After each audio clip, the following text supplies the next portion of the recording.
చందమామ కథ. బానిసకు బానిస. గ్రీకు దేశ ప్రజలు భారతదేశంలో నివసించే యోగులు వారి అద్భుత శక్తుల గురించి కథలుగా విని ఉన్నారు.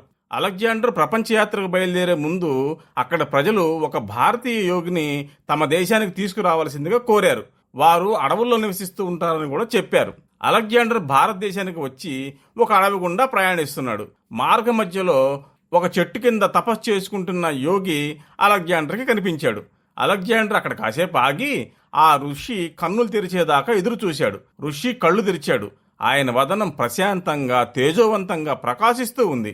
మునివర్య, మేము మీకు మా రాజ్యంలో సకల సౌకర్యాలు కల్పిస్తాం. దయచేసి మాతో మా దేశానికి విచ్చేయండి. మా ప్రజలు మిమ్మల్ని ఎంతగానో గౌరవిస్తారు అని అభ్యర్థించాడు అలెగ్జాండర్. క్షమించండి, నాకే సౌకర్యాలు సంపదలు అక్కర్లేదు. నాకు ఇక్కడ చాలా సంతోషంగా ఉంది.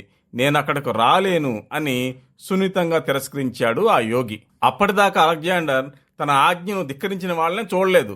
ఈయన తన అభ్యర్థనని తోసిపుచ్చుతున్నాడు. అలెగ్జాండర్కి పట్టరాని కోపం వచ్చింది. తనను తాను నియంత్రించుకోలేకపోయాడు. చటుక్కున వరలోంచి కత్తి దూసి, నువ్వెవరితో మాట్లాడుతున్నావో తెలుసా? నేను ప్రపంచ విజేత అలెగ్జాండర్ చక్రవర్తిని. నా ఆజ్ఞను ధిక్కరించిన మరుక్షణం నీ శరీరం ముక్కలవుతుంది అంటూ హోంకరించాడు. ఆ యోగి ఎంతమాత్రం తొణక్కుండా, నువ్వు నన్ను చంపలేవు. కేవలం నా శరీరాన్ని మాత్రమే చంపగలవు. ఈ దేహం కేవలం నేను ధరించిన వస్త్రం మాత్రమే. నేను దేహాన్ని కాదు, దేహంలో నివసించే ఆత్మను. ఏమన్నావు? నువ్వు చక్రవర్తివా?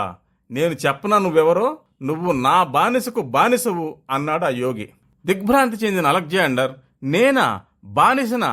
అది కూడా నీ బానిసకి నేను బానిసనా? అదెలా సాధ్యం అంటూ ప్రశ్నించాడు. ఆ యోగి శాంత స్వరంతో, నేను కోపాన్ని జయించాను. అది నా బానిస. క్షణకాలంలో నువ్వు కోపానికి సులభంగా లొంగిపోయావు. అలా కోపానికి బానిసవైపోయావు. ఇప్పుడు చెప్పు, నువ్వు నా బానిసకు బానిసవు కాదా అన్నాడు. మరేమీ మాట్లాడలేక అలెగ్జాండర్ ఆ యోగికి నమస్కారం చేసి వెళ్ళిపోయాడు.